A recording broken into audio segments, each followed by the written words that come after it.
나모 따사 바가와또 아라하또 삼마 삼부다사 나모 따사 바가와또 아라하또 삼마 삼부다사. 세상에 존귀하신 님, 거룩하신 님, 올바로 원만히 깨달으신 님, 부처님께 예경하나이다.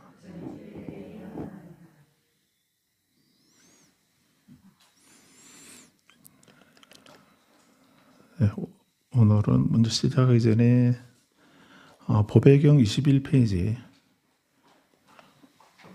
세 번째 개송 한번 보겠습니다.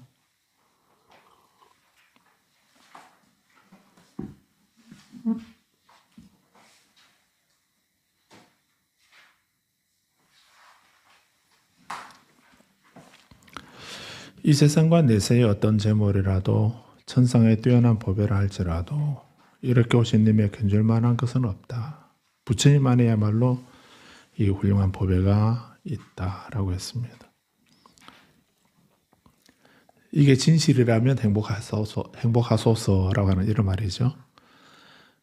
천상, 이 세상과 내세, 이 세상에 있는 어떤 법의 보물, 재물, 또 내세에 있을 어떤 법의 재물, 그런 물질적인 것하고 또 천상에 뛰어난 인간 세상이 아닌 하늘나라에 있는 그런 뛰어난 법에 온 세상에 있는 과거, 현재, 미래의 모든 재물, 법에라 할지라도 이렇게 오신 님의 견줄 만한 것은 없다. 이렇게 오신 님, 열애, 이렇게 오신 님의 견줄 만한 것은 없다. 한문어로는 뭐라고 하나요?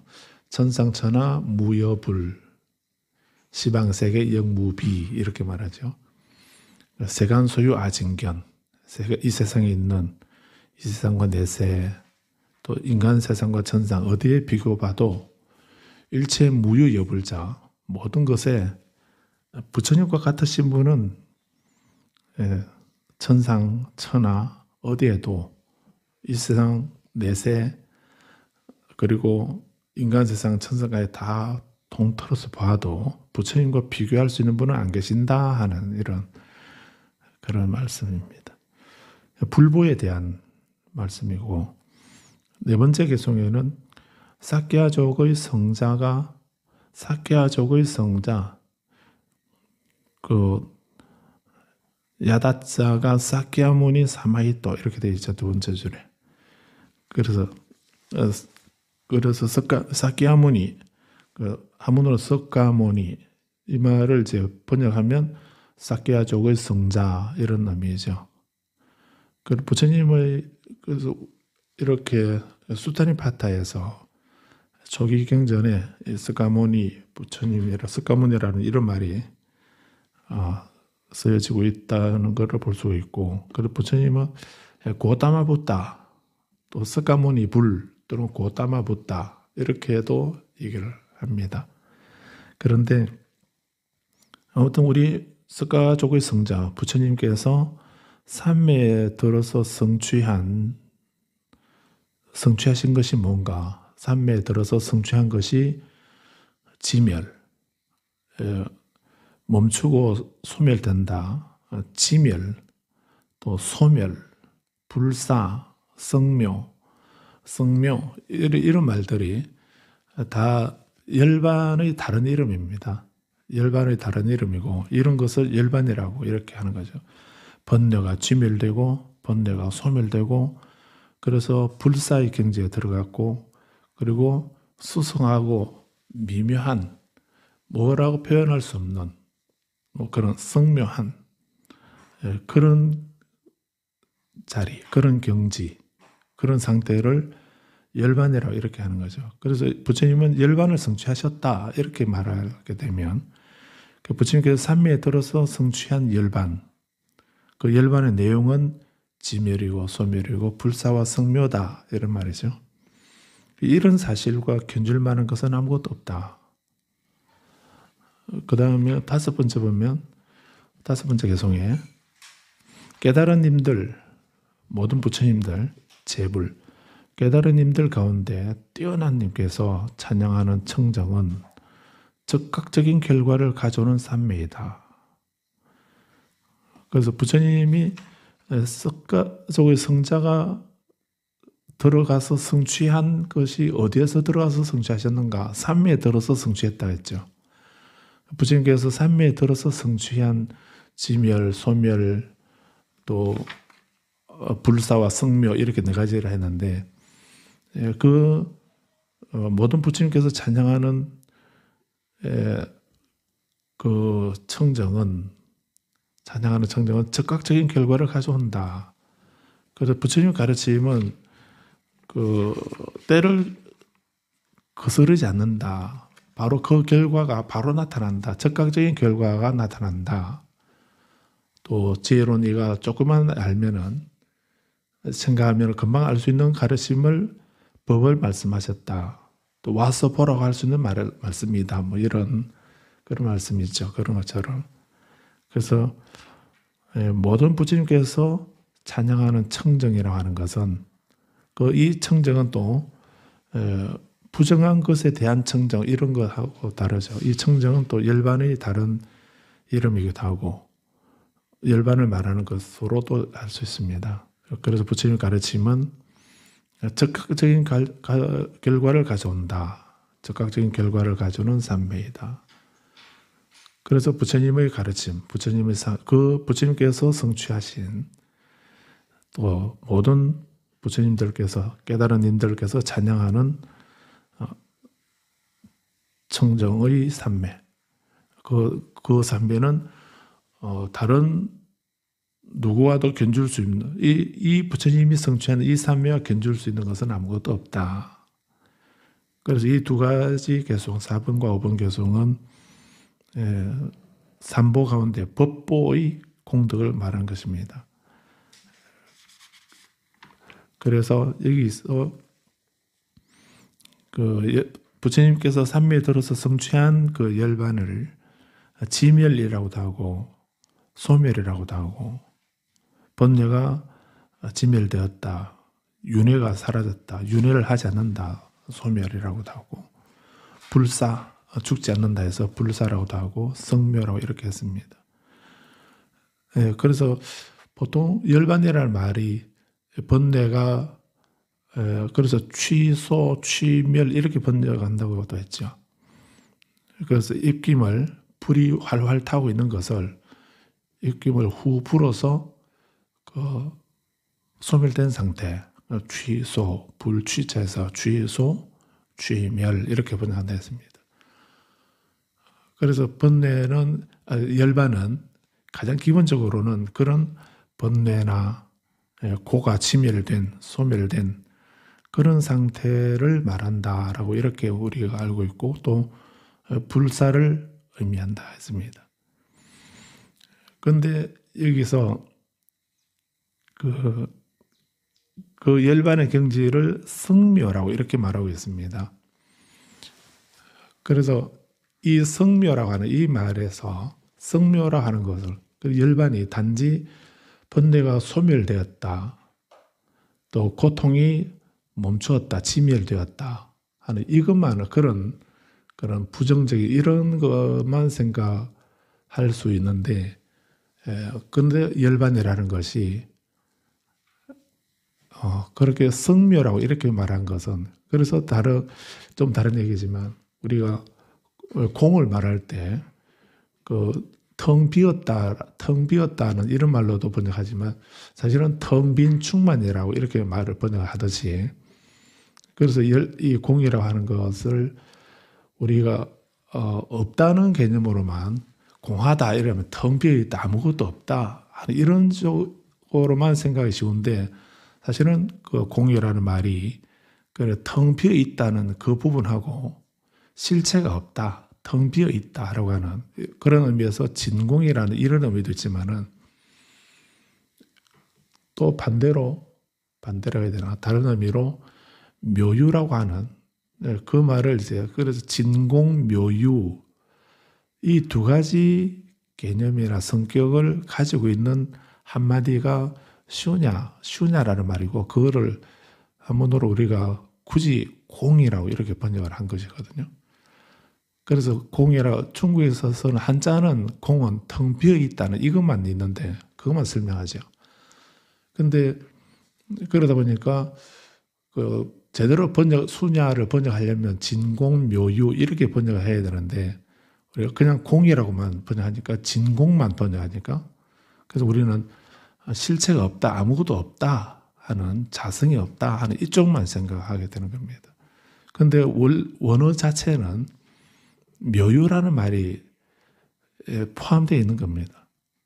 그러니까 텅 비어 있기도 하고 오묘하게 존재한다 하는 이 두 가지 개념이 같이 있는 말이 수냐라는 뜻이고, 공이라는 말의 원어의 의미입니다. 그래서 이제 법정 스님께서 이제 번역을 하면서 이 진공묘유를 텅 빈 충만이다라고 이렇게 번역을 하시는데, 말은 아름답죠. 그런데 그런 거 상상할 수 있습니까? 텅 비어 있고 충만하다. 그 두 가지 상반되는 개념이 동시에 존재하는 것. 그 상태를 슈냐라고 하셨고, 부처님은 그걸 깨달으셨고 정득하셨다는 이런 말이거든요. 그래서 열반이라는 말도 글자는 취소, 취멸, 단어 뜻은 그렇습니다. 그런데 그것만 생각하다 보면 소멸되었다, 지멸되었다, 번뇌가 소멸되었다, 고통, 괴로움이 지멸되었다 이렇게 하게 되면 그런 어떤 부정적인 이런 쪽만 생각하기 쉽죠. 그러다 보니까 열반 우리는 죽음이라는 말로도 사용하는 겁니다. 그래서 어떤 스님께서 열반에 들었다 이렇게 말하게 되면 그렇게도 말하고요. 또 화엄경에서는 보현보살의 그 행원 가운데 보면 열반에 들지 마시기를 요청하는 그 청불주세원에서는 부처님께서 열반에 들지 마십시오 이렇게 말하고 있고, 그런 것이 이제 보현의 행원 가운데 10가지 행원 가운데 하나로 되어 있고, 또 대성경전이나 논서에서는 본인이 수행을 해서 번뇌를 끊고 열반에 들어가 버리면은 그건 소승이라고 이렇게도 하는 부분도 있습니다. 그래서 그런 의미는 그렇게 말할 때 열반이라는 말은 사라진다, 지멸된다, 소멸된다 하는 이런 쪽에 비중을 두는 얘기죠. 그러니까 부처님께서 가버리시고 안 계시면 이 세상은 이제 어둠으로 충만하게 될 텐데, 그러면 우리는 어떻게 번뇌를 끊을 수 있고 깨달음을 이룰 수 있겠습니까? 그러니까 부처님께서 힘드시더라도 열반을 들지 마시고 오래오래 이 세상에 머물러 계셔 주십시오라고 요청하는 이런 원이거든요. 그리고 또 본인이 육도 윤회하는 것이 고라고 생각을 해서, 그래서 이제 수행을 해서 깨달음 얻고 이제 고가 없는, 괴로움이 지멸되고 윤회가, 번뇌가 소멸된 그 열반의 상태에 들어가 버리고 나면 아직 들어가지 못하고 있는 우리는 어떻게 하죠? 그 우리는 또 누가 제도하시겠습니까? 지장보살 해주시나요? 그래서 이제 열반에 들은 거는 자기 생각만 한 거다. 중생 생각은 안 하고 자기 생각만 해서 이기적으로 생각을 해서 열반에 들어가 버리고, 중생들이 고통을 받든지 말든지 나하고 상관없다 이렇게 생각하기 때문에, 그래서 열반에 들어가 버리게 되는 것은 자기 혼자 해탈 열반을 성취하고 열반에 들어가 버리게 되는 것은 그거는 소성이다라고 이렇게 폄하하는 그런 말도 하게 된 것입니다. 근데 그거는 좀 다른 문제라고 생각을 해야 됩니다. 그래서 열반이라고 하는 것이 그 불사의 의미하고 죽지 않는다. 그래서 지밀과 소멸 이 부분하고 불사와 성묘 이 부분하고는 약간 개념이 다르죠. 그래서 지멸되고 소멸되었다 이렇게 하는 거하고 불사 죽지 않는다 하는 이 부분 열반의 의미에 그 아머리따라고 이렇게 해서 아므리따라고 아미타 진언에 아므리따라는 말 있죠. 그래서 이 아므리따라는 말이 감로라는 뜻입니다. 다니슬, 감로라는 말인데 그 열반을 아므리따라고 감로라고도 말하고 또 불사라고도 죽지 않는다라고 이렇게도 얘기를 하는 거거든요. 그래서 이 불사와 성묘 또 성묘라 수성하다, 수성하고 오묘하다, 미묘하다라고 하는 이런 그런 의미도 그런 특성도 열반이 가지고 있다는 것입니다. 그렇다면 이 열반은 그래서 니까야나 그 남전 열반경에서는 니까야 티가 니까야 16번째 있는 그 경에서는 남전 열반경에서는 그런 얘기를 안 합니다. 그런데 대성 열반경에서는 열반의 사덕이라고 해서 열반이 가지고 있는 4가지 특성이 있다라고 했습니다. 그 특성이 상락아정이다라고 이렇게 말합니다. 그 열반의 경지 그거는 영원한 것이다. 변하지 않는다. 상이고 그거는 정말 고와 락을 떠난 초월한 그 청정하고 평정한 상태를 제4선의 경지라고 하죠. 그런 것처럼 이 열반은 그건 정말 즐거운 것이다. 상, 락, 즐거운 것이고 열반은 나다. 열반은 무화가 아니다. 열반은 나이고 그리고 열반은 부정한 것이 아니다. 깨끗한 것이다. 그래서 이 상락아정이라고 하는 이 4가지 특성을 열반이 가지고 있다라고 이렇게 말씀하고 있거든요. 그런데 우리 니까야에서 보아올 때 중생들이 우리가 가지고 있는 전도된 생각이 무엇이던가요? 사실은 우리들의 존재가 오온이 우리 몸이나 오온이 이것이 무상한 건데 연기한 것이고 인연에 의해서 생겨났고 연기한 것이기 때문에 우리 몸은 변하고 바뀌는 거죠. 그래서 물질은 나가 아니다라고 이렇게 부처님이 전제하시면서 육신은 내가 아니다. 또 내가 가지고 있는 느낌이나 지각이나 형성이나 의식 이것도 내가 아니다. 그것이 나라면은 거기에 병이 들 수가 없다. 그런데 내가 아니기 때문에 이 색수상 행식이 병이 들 수가 있고 또 내 육신은 내 수상 행식은 이렇게 되라 이렇게 되지 말라라고 말할 수가 없다라고 이렇게 하는 것이 그 니까야나 경전에서 일관되게 하시는 말씀의 내용이죠. 그래서 영원한 것이 아니고 무상한 거다. 즐거운 것이 아니고 괴로운 것이다. 무상한 것은 괴롭다라고 괴로운 것이고 그리고 나가 아니고 무하다. 그리고 깨끗한 것이 아니고 부정한 거다. 이것이 그 니까야 경전에서 하시는 그 일관되게 하시는 말씀의 내용 아니던가요? 그런데 대성열반경에서 대뜸 열반은 상락아정이다. 이렇게 말을 하게 되면 이걸 어떻게 이해를 해야 되나 이렇게 혼란이 올 수도 있는 부분이기도 합니다. 그런데 글자만 두고 보면은 그런 의미가 있는데 그래서 부처님이 경전에서 마음이라든지 또 인연이라든지 연기라든지 또 이렇게 열반이라든지 이런 것을 쉽게 설명할 수 있는 것이 아니다. 쉽게 할 수 있는 것이 아니다라고 이렇게 말씀하신 이유가 거기에 있습니다. 그래서 이렇게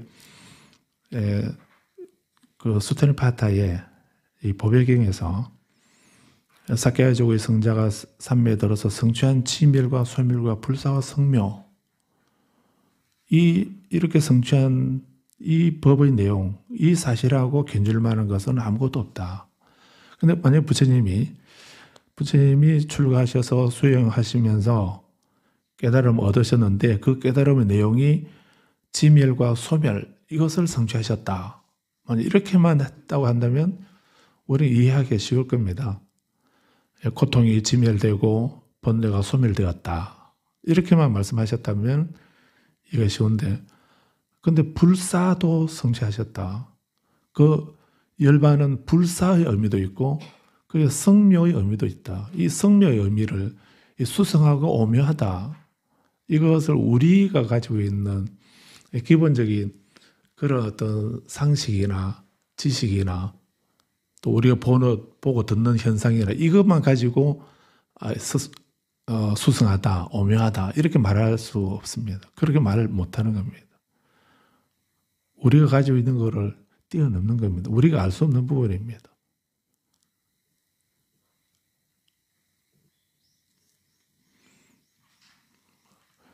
그래서 천대지자대사가 법화경 살펴가시면서 이런 말씀드렸죠. 법화경 처음에 법화삼매를 얻으시고 법화경을 법문하시면서 묘법연화경이라고 하는 이 5글자, 묘법연화경이라고 하는 이 5글자 제목부터 먼저 설명하시는데 그 중에 묘라고 하는 글자, 이 글자 한자 설명하는데 90일 걸렸다는 거 아닙니까?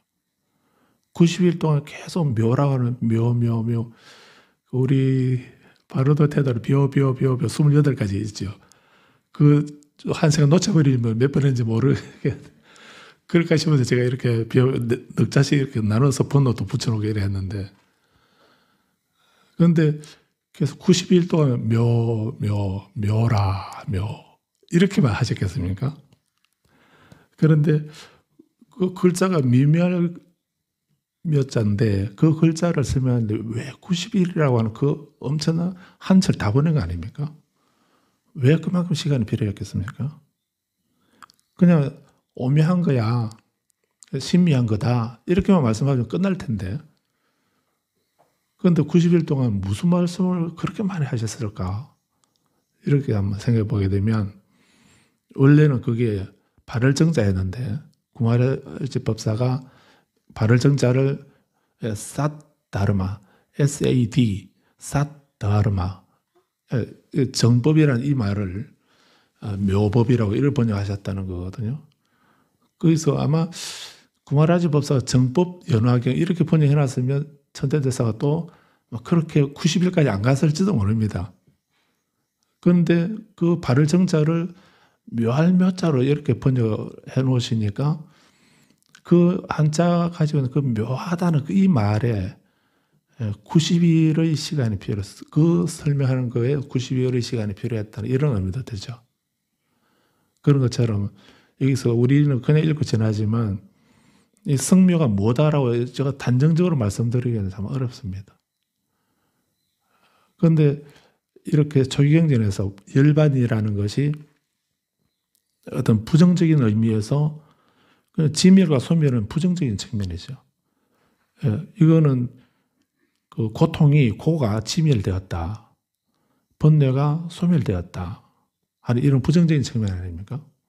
그런데 불사는 죽지 않는다는 말이니까 영생이잖아요.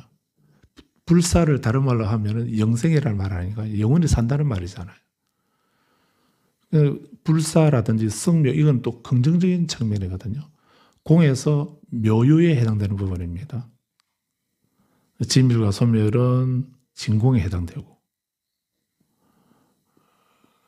그래서 우리가 한두 가지 경전 보고 열반은 지멸이다 아니면 열반은 불사다 열반은 성묘다 또는 열반은 소멸이다 이렇게 단정적으로 말하기는 그런 의미보다 더 심오한 그런 의미가 함축되어 있다는 걸 우리는 생각해야 된다는 이런 얘기입니다.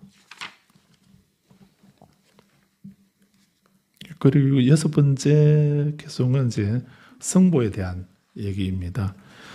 내상으로 8외대너님들로 참사람들을 칭찬하고 바른길 가신 님의 제자들로서 바른길 가신 님, 올바른 길로 잘 가신 분, 이거 선서, 수가타, 선서라는 말을 번역한 말이거든요.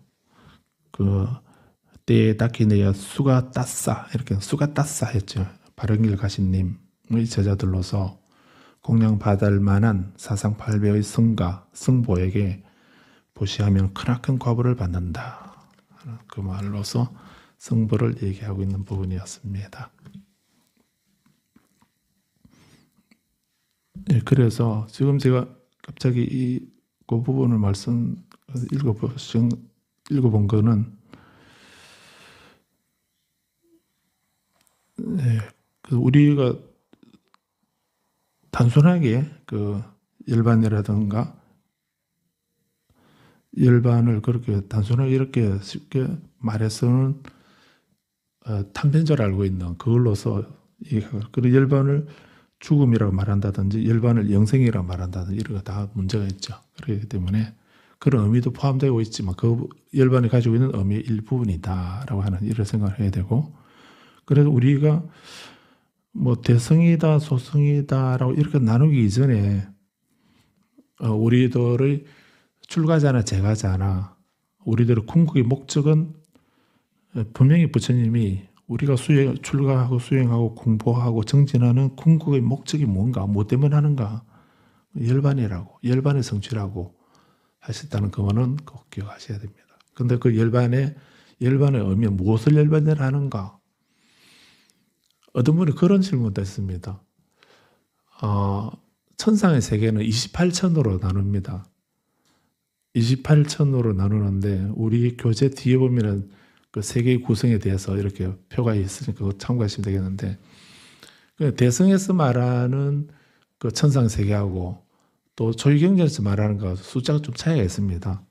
그래서 대성에서는 28천이라고 해서 우리는 28개, 8단계 하늘나라가 있다고 이렇게 기억하고 있는데, 그 조유경전에서는 26단계로 되어 있습니다. 근데 그거를 줄이면은 이제 6개, 새끼, 무새끼, 3개로 이렇게 말하죠. 그럼 28천, 어떤 분이 질문하는 28천이 이렇게 4천원 전부터 이렇게 단계별로 있으면 맨 위에가 이제 그 비상, 비비상, 처천 여기 해당되겠는데, 요 위에, 그럼 28천 위에 열반이 있습니까? 뭐 이렇게 얘기를 하는 분이 있더라고요. 그래서 그 질문은, 비슷한 질문을 초유경전에서 하고 있죠. 부처님께 이제 한 제자가 질문하기를, 우리가 열반에 든다고 이렇게 말씀하시는데 그럼 열반에 들면 어디에 태어납니까? 이렇게 질문하는 분이 있었습니다. 열반에 들면은 어디에 태어납니까? 이렇게 질문했습니다. 그러니까 부처님이 그건 질문에 성립되지 않는다라고. 그래서 열반을 불사라고 이렇게 말하는 거는 굳이 말하면 죽지 않는다, 불사라고 이렇게 얘기를 하는 거지만은, 그 열반은 그 생사를 뛰어넘은 생사의 개념으로 설명할 수 없는 부분이거든요. 생사의 개념으로 설명되는 부분이 아니기 때문에, 그래서 열반을 어디에 태어난다 이렇게 말하면 안 된다는 거예요. 그 우리가 태어난다고 하는 거는 그 태어나고 죽고 이렇게 하는 거는 윤회의 세계입니다. 그 윤회의 세계에는 태어남이 있고 죽음이 있고 이렇게 한데, 그런데 열반은 윤회의 세계가 아니거든요. 윤회의 세계가 아니기 때문에 그게 태어난다, 거기서 죽는다, 거기서 영원히 산다, 이런 개념으로, 그런 분별의 이원적인 그런 개념으로는 열반을 설명할 수가 없는 것입니다. 그래서 그거는 질문이 성립되지 않는다라고 이렇게 말씀하셨던 거고, 그리고 비유를 들어서 촛불이 꺼지게 되면, 촛불이 타고 있는 것은 연료가 있기 때문에 타는 건데, 그 연료가 번뇌고, 그 번뇌가 있으니까 우리가 윤회하는 것처럼 연료가 있기 때문에 불이 타는 건데, 근데 연료가 다해서 불이 꺼졌다라고 하게 되면, 그래서 불이 소멸되고 불이 지멸된 거, 그 상태가 이제 열반을 했으니까, 그러면 촛불이 꺼졌다라고 할 때 그 불이 어디 가느냐 이렇게 물으면은 어디 갔다 하겠습니까? 다시 성냥으로 되돌아갔습니까? 라이터 속으로 들어갔나요? 어디 갔다는 말을, 그거는 설명이 안 되잖아요. 단지 연료가 다 했으니까 불이 꺼졌을 뿐인데, 그 불이 꺼진 불을 어디에 어디에 갔느냐 이렇게 말하면 그건 설명이 안 된다는. 그래서 그걸 어디에 갔다 왔다, 불생불멸 이렇게 말하듯이, 어디서 왔다든지 어디로 갔다든지 또 생겨났다든지 죽었다든지 같다든지 다르다든지 이런 개념으로는 설명할 수 없는 세계라는 이런 의미입니다. 그런 의미를 한마디로 여기서는 성묘 이렇게 말씀한 것이 아닐까, 이래도 생각할 수 있죠. 자, 그래서 오늘 우리가 볼 교재는 143페이지 마지막 부분 보도록 하겠습니다. 예.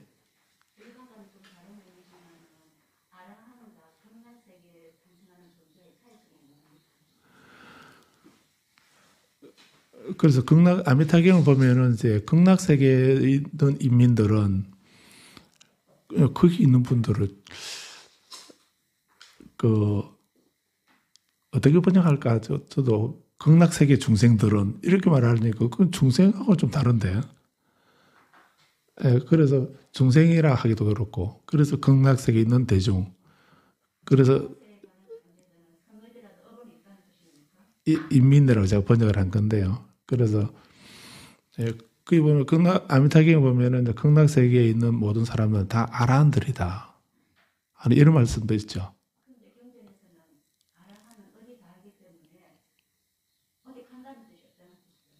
예, 그러니까요.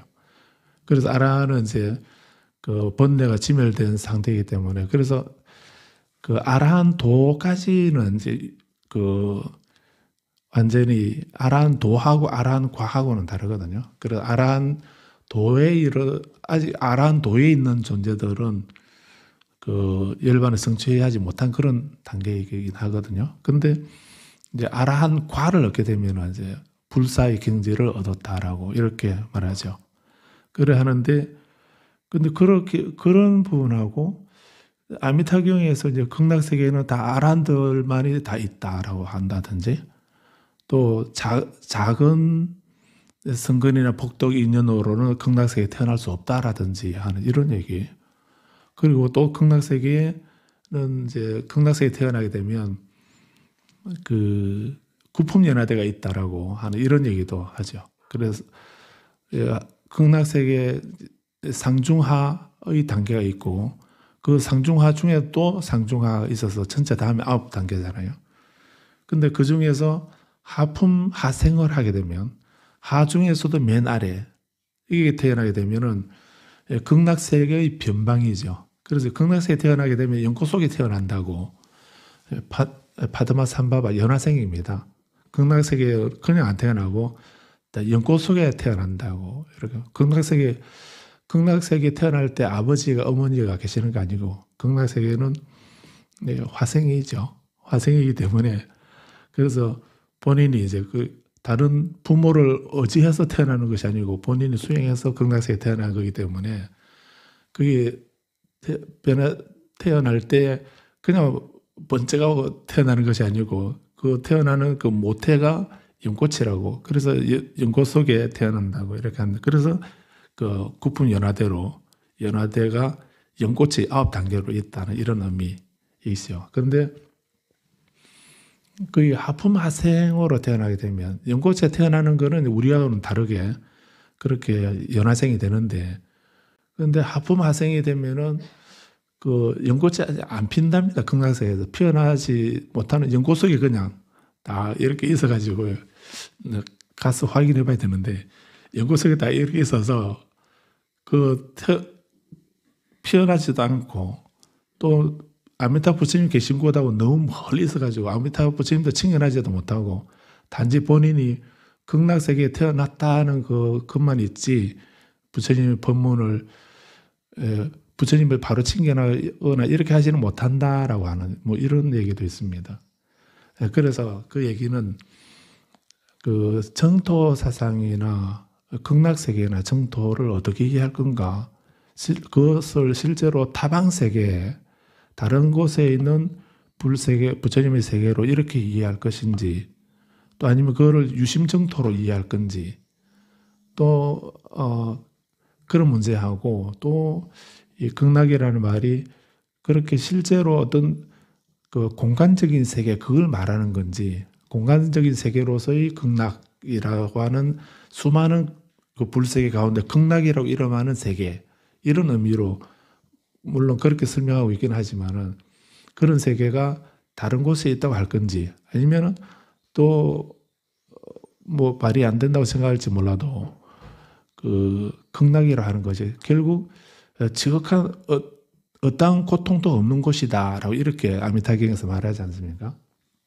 어떠한 괴로움도 없고 오로지 그 한없는 즐거움만 가득하기 때문에 그 나라를 극락이라고 한다 하는 이런 말씀이 아미타경에 있습니다. 그렇다면 괴로움이 소멸된 상태다. 어떤 괴로움도 없는 상태를 극락이라 이렇게 한다면은, 그래서 극락이라 한다면은 그 괴로움이 지멸된 상태, 이러 보면은 극락을 또 달리 실제로 서쪽으로 10만억 국토를 지난 그곳에 극락이라는 세계가 있을 수도 있고요. 그리고 또 우리가 수행을 해서 내가 열반을 성취했을 때 그때를 다른 말로 지극한 즐거움, 그 즐거움은 고락을 초월한 그런 승묘의 경지에서의 즐거움, 그런 의미에서 극락이라고 이름했다라고 이해해도 되지 않겠나, 이런 생각을 할 수 있어요. 그래서 아무튼 정토경전, 대성경전이나 정토경전에서 얘기하고 있는 이런 부분들은 글자 그대로 이렇게 비교하게 되면 상충이 됩니다. 상충되는 부분들이 있고 또 우리 설명하기 어려운 이런 면이 있거든요. 그런데 그런 거를 그래서 제 생각은 그렇습니다. 그래서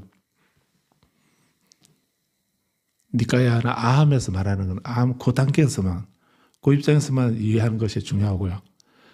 거기서 개념이 정확하게 정립이 되게 되면 그런 개념들이 이제 그 시대가 변하고 문화가 사상이 달라지면서 우리들 수준에 맞게 어떻게 그 확대 설명이 되는가, 어떻게 뭐 변형이라면 좀 그렇고요.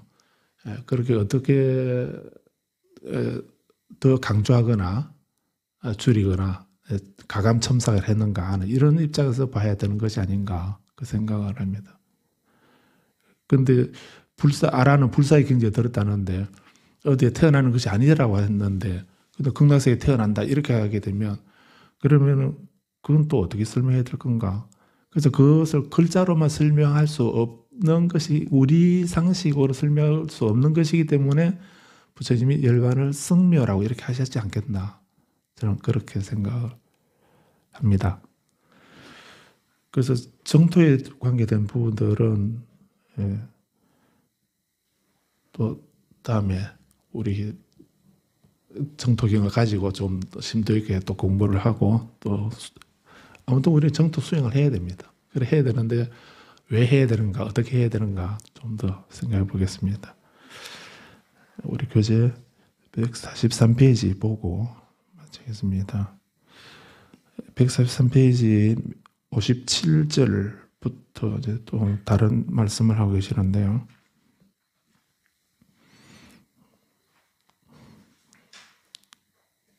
시간 없으니까 제가 그냥 내용만 말씀드리겠습니다. 한번 내용을 꼭 읽어보도록 하십시오.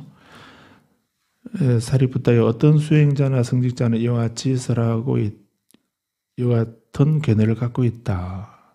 청정은 음식에서 온다. 청정은 음식에서 온다. 이런 생각하는 사람이 있다라고 했습니다. 그래서 여기서 청정이라는 것은 그냥 깨끗한 것 이렇게 생각하지 마시고요. 계속 그래서 우리가 좀 혼란스러운 게 용어는 같은 용어인데 두루 서고 있기 때문에, 그래서 부처님은 어떤 의미에서 이 단어를 왜 어떤 의미에서 쓰셨는가 이걸 잘 파악을 해야 됩니다. 그래서 그런 거를 잘 파악하는 거를 우리 절에서는 경서경자에다가 논하돼서 경안이 밝다, 경안이 열렸다 또는 경안이 밝다라고 이렇게 말할 때, 그럴 때 그 경안이 밝다는 이 말이 그런 뜻입니다. 그래서 성가라고 하는 성가, 스님 또는 성가라고 할 때도 그 의미가 또 비구라고 하는 말도 마찬가지고요. 그런 것이 인도에서 다른 외도들이나 다른 종교나 일반적으로 사용하고 있는 단어거든요. 그 단어를 부처님이 쓰실 때는 똑같은 의미를 안 쓰시거든요.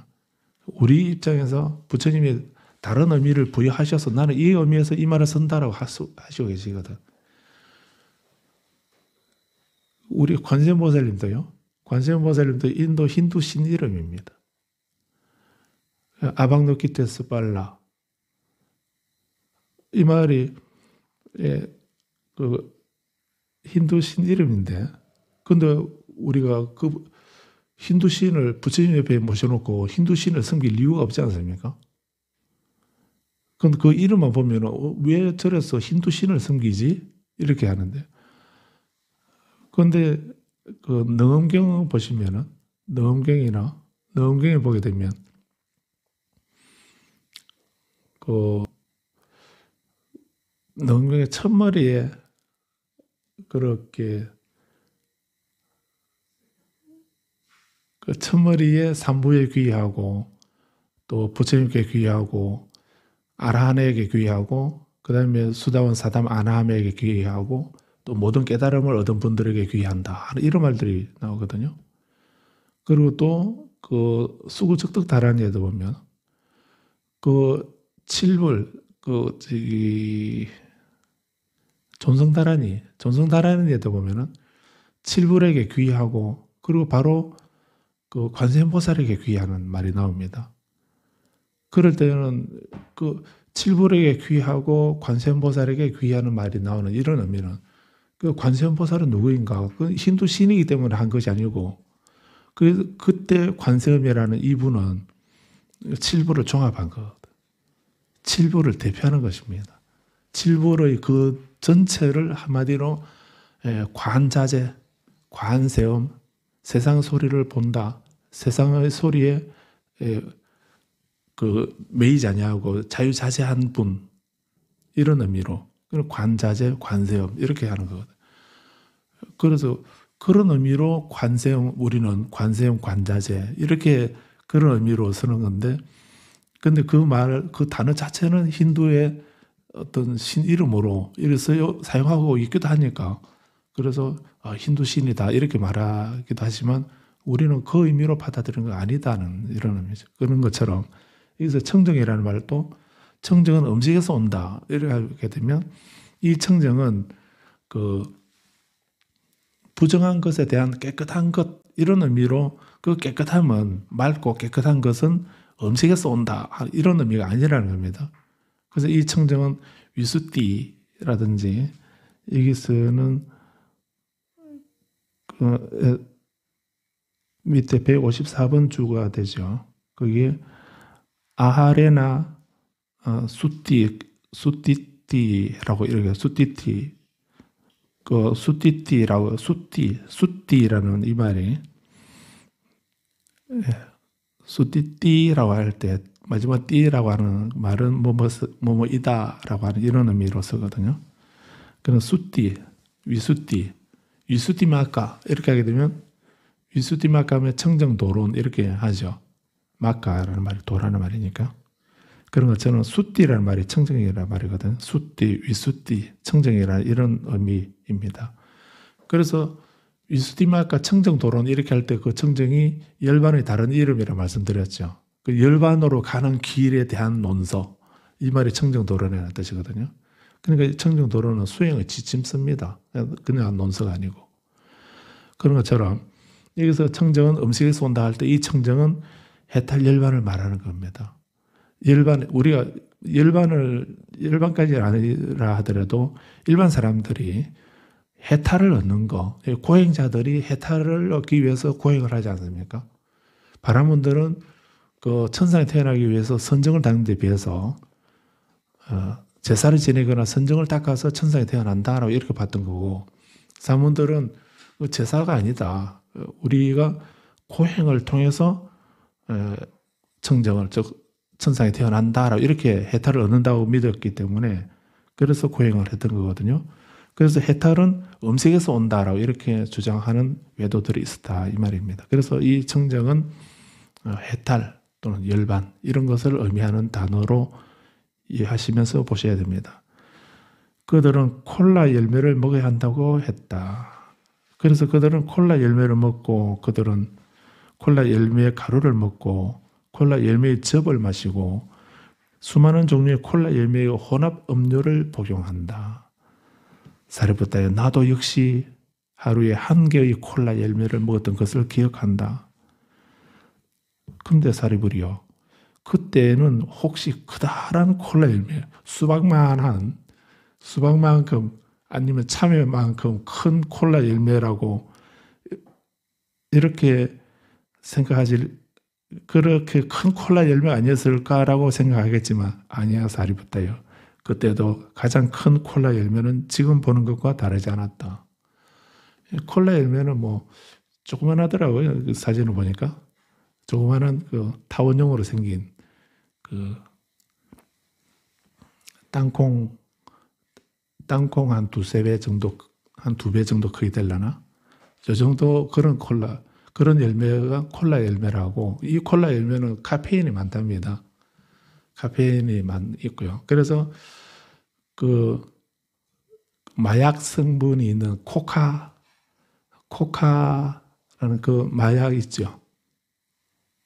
안 드셔보셔서 모르시겠지만 코카 이파리하고 이 콜라 열매하고 그리고 조금 달달한 거 이런 걸 적당히 섞어가지고 만든 그 음료수가 뭡니까?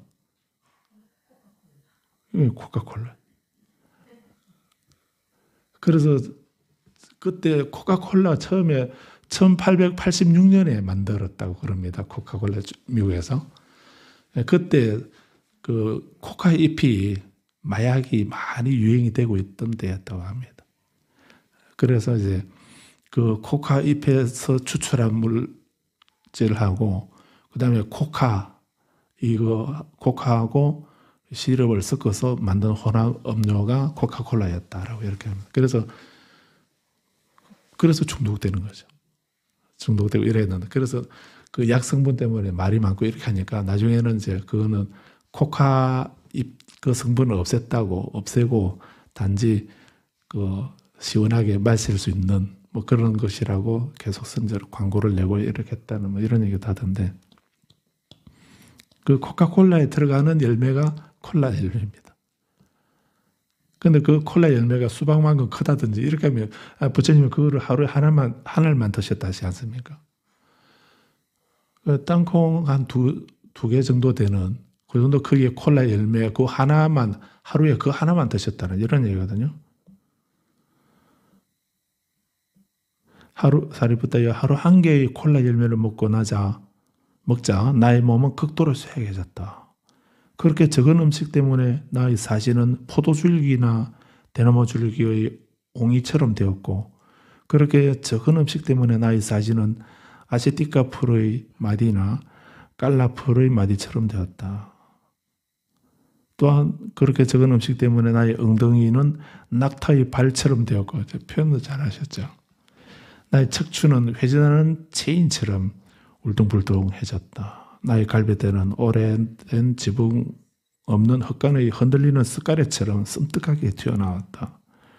또한 그러한 소식으로 인해서 나의 눈빛은 눈구멍에 깊은 우물에 멀리 가라앉은 물빛처럼 보였다.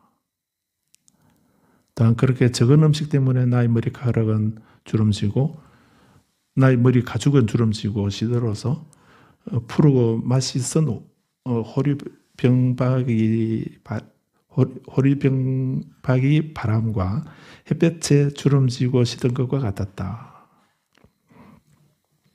그렇게 적은 음식 때문에 나의 창자가 나의 등에 붙어버려서 내가 창자를 만지면 등뼈가 만져졌고 등뼈를 만지면 창자가 만져졌다. 오만의 모습을 단식 해보시니까 이렇다던가요? 이렇게 될 정도로 우리를 못하죠. 그런데 이렇게 창자를 만지면 등뼈 만져지고 등뼈를 만지면 창자가 만져졌다. 그렇게 적은 음식 때문에 내가 동이나 오줌을 누려 하면 머리가 앞으로 꼬꾸라졌다. 그렇게 적은 음식 때문에 내가 내 몸을 편하게 하기 위해서 손으로 사지를 문지르면 털이 뿌리까지 썩어서 몸에서 떨어져 나갔다. 그러니까 부처님이 여기서 우리가 청정은 음식에서 온다라고 이렇게 하셔서 부처님도 이렇게 해보셨다는 거 아닙니까? 그렇게 음식을 극단적으로 이제 금식을 하고 단식을 하고 이렇게 해보셨다는 얘기입니다. 58절에서는 청정은 음식에서 온다라고 생각하고 콩을 먹어야 한다라고 말한다. 하고 이렇게 해서 또 그렇게도 해보셨다는 얘기고요. 넘겨서 146페이지에 59절에서 사리붓다여 이와 같이 실천하고 이와 같이 행하고 이와 같이 고행을 했어도 나는 인간의 상태를 뛰어넘고 고귀한 분에게 적합한 탁월한 암과 범을 성취하지 못했다. 그래서 부처님이 이렇게 어떤 고행자가 청정은 음식에서 온다, 해탈은 음식에서 온다라고 하는 이 말을 듣고 그분들이 하는 것처럼 부처님도 해보셨다는 거 아닙니까? 똑같이. 그렇게 해보신 이유가 인간의 상태를 뛰어넘고 고귀한 분에게 적합한 탁월한 암과 범을 성취하기 위해서 그렇게 하셨는데 얻지 못했다는 겁니다. 아직 고귀한 지혜에 도달하지 못했기 때문이었다. 이 고귀한 지혜는 이런 음식을 먹고 안 먹고 이것하고는 상관이 없다는 이런 얘기죠. 그 고귀한 지혜가 성취되어야 그는 해탈에 이르게 되고 그를 따르는 자를 완전한 괴로움의 소멸로 이끌 수가 있다라고 이렇게 말씀합니다. 수락가타가 뭐랬습니까? 부처님은 자기 말을 따르는 사람은 그 완전한 괴로움의 소멸로 이끈다라고 말을 하는데 사실은 그분은 인간을 뛰어넘는 지혜를 얻지 못했고 법문할 때는 본인이 추론해가지고 이렇게 말할 뿐이다. 이런 식으로 비방하고 다녔기 때문에 이런 말씀하시는 거죠. 근데 고귀한 지혜가 성취되어야 해탈에 이르게 되고 본인이 해탈에 이르러야 그를 따른 사람을 완전한 괴로움의 소멸이라고 하는 그 해탈 또는 청정에 이르게 할 수 있다는 이런 말 아닙니까? 그렇게 고귀한 지혜를 성취하기 위해서 그렇게 음식을 콜라 열매를 먹거나 콩을 먹거나 이렇게 수행해봤는데 그걸로서는 얻어지지 않더라는 이런 얘기고요. 60절에서 청정은 윤회를 통해서 온다. 이렇게 그 육삼 외도 가운데 그 어떤 외도들은 윤회 청정설을 주장합니다. 마칼리 고살람가 이분이 윤회 청정설을 주장하면서 우리가 그 윤회에서 벗어나려고 애써봐야 벗어날 수 있는 것이 아니다. 그래서 그 수없는 급 동안 우리가 정해진 급 동안 윤회를 하고 나면은 마지막에 다 그냥 저절로 해탈을 얻게 된다, 청정하게 된다 이렇게 주장을 한 외도가 있습니다. 그래서 그분은 그 실타래를 붙잡고 실타래에서 끝을 잡고서 대로 굴리게 되면은 그게 다 풀려질 때까지 실타래가 굴러가지 않습니까? 그렇게 굴러가다가 실이 다 풀리게 되면 멈추게 되죠. 그런 것처럼 우리도 이렇게 84,000급 동안 계속 윤회를 하다가 마지막 되면 윤회할 거리가 다 되게 되면 그때는 저절로 고행을 하거나 수행을 하거나 기도를 하거나 이런 거 안 해도 저절로 해탈을 얻는다라고 하는 주장을 여기서 청정은 윤회를 통해서 온다 이렇게 말한 겁니다. 그 다음 61절에 또 어떤 고행자는 청정은 거듭 태어남을 통해서 온다. 이렇게 주장하는 외도가 있었습니다. 이 오랜 세월에 청정한 신들의 하느님 나라를 제외하고는 내가 일찍이 재생하지 않은 재생계를 발견할 수 없다. 그래서 우리는 시작을 알 수 없는 그때부터 지금까지 계속 나고 죽고 이 윤회를 계속 해왔기 때문에 우리 부처님이 이 세상 어느 곳에 한 번이라도 태어나지 않은 적이 없는 그런 세상은 없다는 것이죠. 그렇게 계속 재생을 해왔는데 나는 지금 청정 얻지 못했으니까 이 말이 안 된다는 이런 이런 말씀하신 거죠.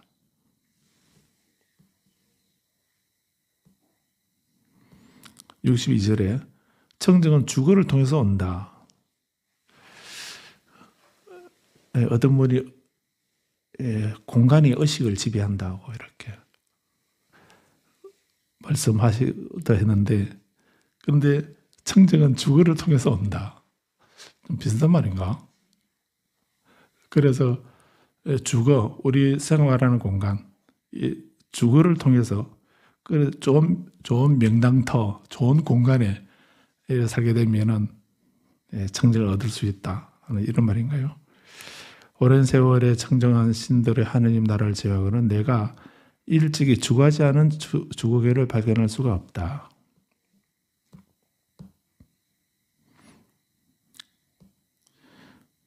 그 다음에 63번 그래서 청정은 제사를 통해서 온다. 64번에서 청정은 불의 숭배를 통해서 온다. 이렇게 음식을 통해서, 윤회를 통해서, 재생을 통해서, 주거를 통해서, 제사를 통해서, 불의 숭배를 통해서 그렇게 청정을 얻을 수 있다라고 저마다 다 주장하고 있었고 그 주장대로 부처님이 스스로 돌아보시니까 또 그렇게 고행을 해보신 결과 그런 방법으로 청정을 고귀한 지혜를 얻을 수가 없었다라고.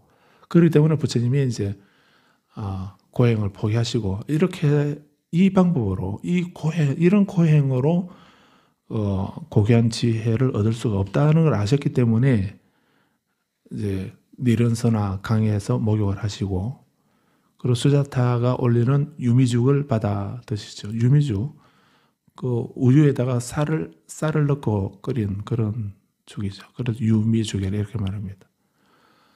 좋은 음식이죠. 유미죽은 영양가 있는 좋은 음식을 말하는 겁니다. 그리고 고행자가 이거 콜라 열매 하나를만 먹고 이렇게 수행하고 이렇게 할 그런 게 고행인데 그 좋은 음식을 받아서 먹는다. 이건 고행을 포기한 겁니다. 그리고 목욕을 안 하셔야 되는 목욕을 하셨다는 것도 고행을 포기하는 거고. 근데 그런 외형적인 고행을 통해서 고귀한 지혜가 얻어지는 것이 아니다. 그래서 뭐가 고행이고 수행인가? 고행과 수행의 차이. 예. 그래서 그 고행을 통해서 고귀한 선정과 지혜를 얻을 수가 있으면 그거는 수행이고요. 그 행위를 통해서 고귀한 지혜를 선정과 지혜를 얻을 수 없는 거 그런 거 생기지 않고 그냥 뭐 앞으로 꼬꾸라지고 털이 다 뽑히고 척추를 만지면 배가 만져지고 창자가 만져지고 배를 만지려면 척추가 덩어리가 만져지고 뭐 이런 정도가 되는 그런 식으로 몸이 무너져 가지고는 그건 해탈도 아니고 열반도 아니죠. 어떤 일도 하지 못하지 않습니까? 그래서 우리에게 그런 결과밖에는 남기지 않는 그런 것은 고행이라는 겁니다. 단지 내가 좀 힘들면 그거는 고행이고 좀 편안하고 좀 기분 좋거나 편안하면 그거는 수행이다. 이렇게 말하면 안 된다는 그런 의미입니다.